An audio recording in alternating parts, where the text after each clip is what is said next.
चलिए, आप सब लोगों को मैं आज स्वागत करता हूं।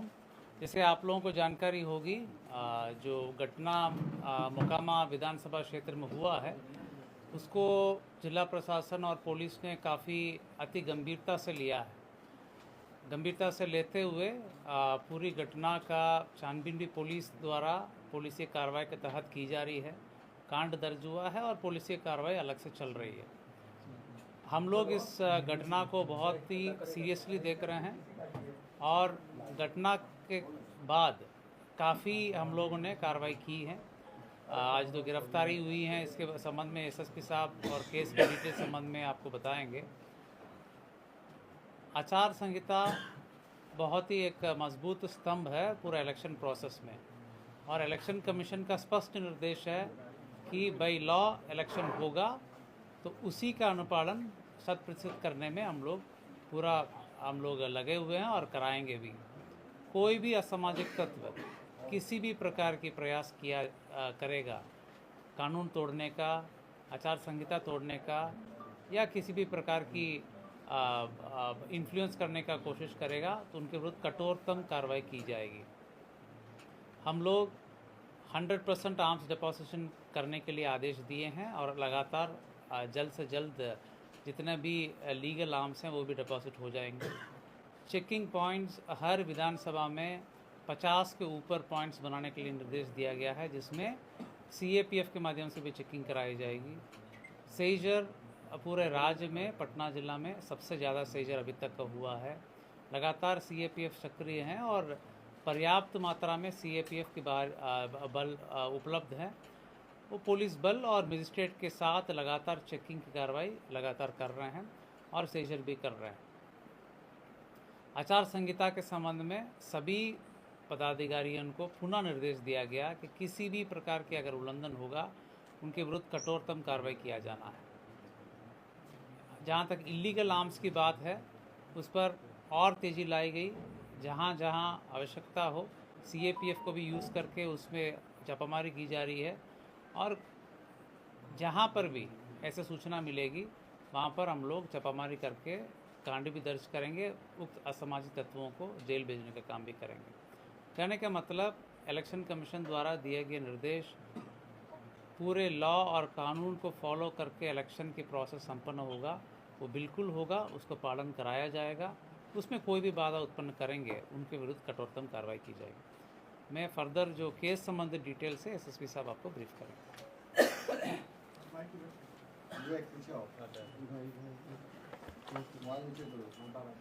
आप लोग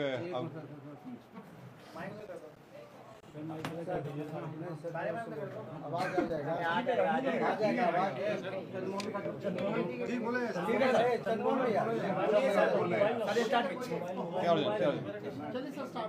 सर स्टार्ट कीजिए। आप लोग अवगत हैं कि 30 तारीख को एक गंभीर घटना घटी थी और जो दुर्भाग्यपूर्ण था कि इस तरह की घटना नहीं होनी चाहिए थी। इस घटना में जो तारतर गांव है उसके समीप में दो पक्षों जो वहाँ प्रत्याशी थे वो उन दोनों के काफिला आ रहा था और उन दोनों के बीच पक्षों में झड़प हुई और झड़प में पथराव हुआ, लोग घायल हुए और उसके बाद एक शव बरामद हुआ।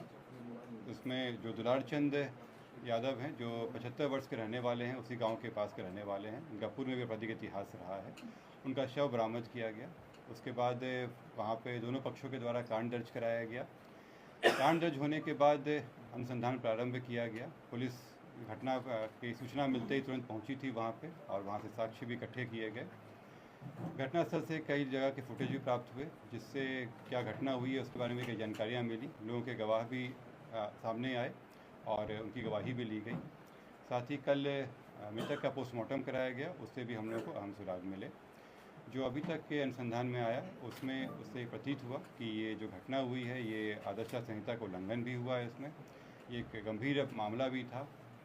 हम लोग इलेक्शन कमीशन के द्वारा निर्देशित भी किया गया था कि शांतिपूर्ण ढंग से इलेक्शन होना चाहिए, और इसमें जब अनुसंधान किया गया तो पाया गया कि जो प्रत्याशी हैं वो वहाँ पे मौजूद थे, उनके सामने में घटनाएं हुई हैं और जो इस कांड के मुख्य अभियुक्त भी हैं अनंत सिंह, उनकी आज गिरफ्तारी बेड़ना गांव से किया गया है।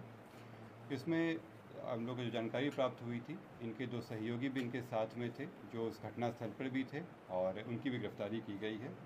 ये 2 व्यक्ति हैं मणिकांत ठाकुर जो नदवा गांव के रहने वाले हैं और दूसरा रंजीत राम जो लदमा गांव के रहने वाले हैं। इस पूरे मामले में 3 लोगों की गिरफ्तारी हुई है। जो प्रत्याशी हैं अनंत सिंह, उनकी गिरफ्तारी हुई है। दूसरा मणिकांत ठाकुर जो नदवा गांव के रहने वाले हैं, बाढ़ थाना अंतर्गत। दूसरे रंजीत राम जो लदमा गांव के रहने वाले हैं। ये लोग भी उस घटनास्थल पर थे मौजूद। इन तीनों की गिरफ्तारी की गई है। इन तीनों को आगे मजिस्ट्रेट के सामने प्रस्तुत कराया जाएगा और आगे विधि सम्मत कार्रवाई की जाएगी। कार्तिकेय जी बात जानना चाहते हैं कि पोस्टमार्टम रिपोर्ट में गोली लगने की बात हुई थी। कौन सा आर्म यूज किया गया? आप लोगों को ये पता लगा गोली चली है तो कौन से बंदूक से चली है? इसमें जो पोस्टमार्टम रिपोर्ट आया है उस रिपोर्ट में दिया गया है कि उनके जो मृत्यु का कारण बताया गया है उसमें बताया गया है कि जो शॉक लगा है उनको हार्ड और ब्लंट सब्सटेंस के साथ जो उनके हृदय और फेफड़ों में जो चोट आई है। इसके अतिरिक्त उनके पाँव में गोली का भी आया है, जिनको गोली मारी गई है। इस दोनों चीज़ों से स्पष्ट होता है कि ये हत्या का मामला है और चूँकि घटनास्थल पे कई लोग मौजूद थे, वहाँ के लोगों के बयान वगैरह से ये स्पष्ट हो रहा है, तो इस कारण इसमें गिरफ्तारी। गोली बरामद हुई? नहीं, इसमें गोली बरामद नहीं हुई है क्योंकि इसमें जो मृतक के पोस्टमार्टम में पता चला कि एंट्री वुंड भी था और एग्जिट वुंड भी था। दोनों तरफ से हमला हुआ है। दोनों तरफ से जो आरोप लगाया दूसरे पक्ष में गिरफ्तारी हुई क्या? दूसरे पक्ष में कोई गिरफ्तारी हुई? दूसरे पक्ष में गिरफ्तारी हुई? मैं आप लोगों की बातों, मैं आप सभी के प्रश्नों का उत्तर दूंगा। यहाँ पे एक एक करके हम लोग बात करेंगे। दूसरे पक्ष की गिरफ्तारी हुई? लोग कह रहे हैं कि सरेंडर किया है अनंत सिंह ने, ये स्पष्ट कर दीजिए कि सरेंडर है या गिरफ्तारी है? सर सरेंडर है या गिरफ्तारी? मैं एक एक करके आप लोगों के प्रश्नों का उत्तर दे देता हूँ। इसमें पहला बात जो था कि 3 लोगों की गिरफ्तारी हुई है। इससे 3 लोगों की गिरफ्तारी हुई है। इसमें अन्य लोग भी हैं जिनके विरुद्ध रेड छापामारी चल रही है। कार्तिकेय जी दूसरे पक्ष की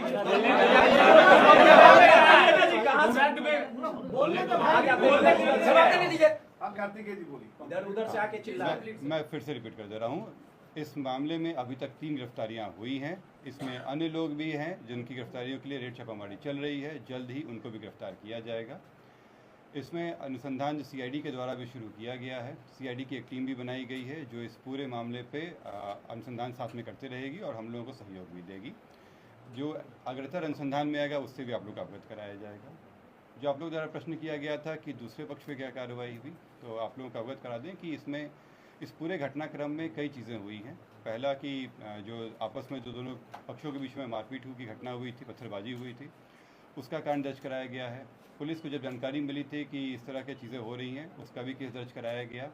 इसके अतिरिक्त जो गाड़ियों का काफिला था उस आदर्श आचार संहिता का उल्लंघन था, उसका भी कारण दर्ज कराया गया है।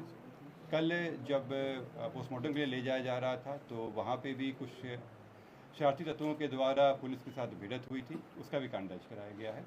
इन सभी कांडों में कल रात में कई जगहों पर रेड छापामारी करके कई लोगों को गिरफ्तार किया गया। इसमें दोनों पक्ष के लोग शामिल हैं। इसमें जो पुलिस के साथ हाथापाई हुई या तोड़फोड़ हुई या आपस में मारपीट हुआ, उन मामलों में गिरफ्तारियाँ हुई थी। ये हत्या के मामले में आज ये गिरफ्तारी 3 हुई है। सरेंडर किया है सर या गिरफ्तारी हुई? कहाँ से गिरफ्तारी? जैसे मैंने स्पष्ट कहा है कि ये 3 गिरफ्तारी हुई है। इससे स्पष्ट है कि सरेंडर नहीं है, गिरफ्तारी है। और ये बेरना गांव जो बाढ़ के अंतर्गत आता है, वहाँ से गिरफ्तारी की गई।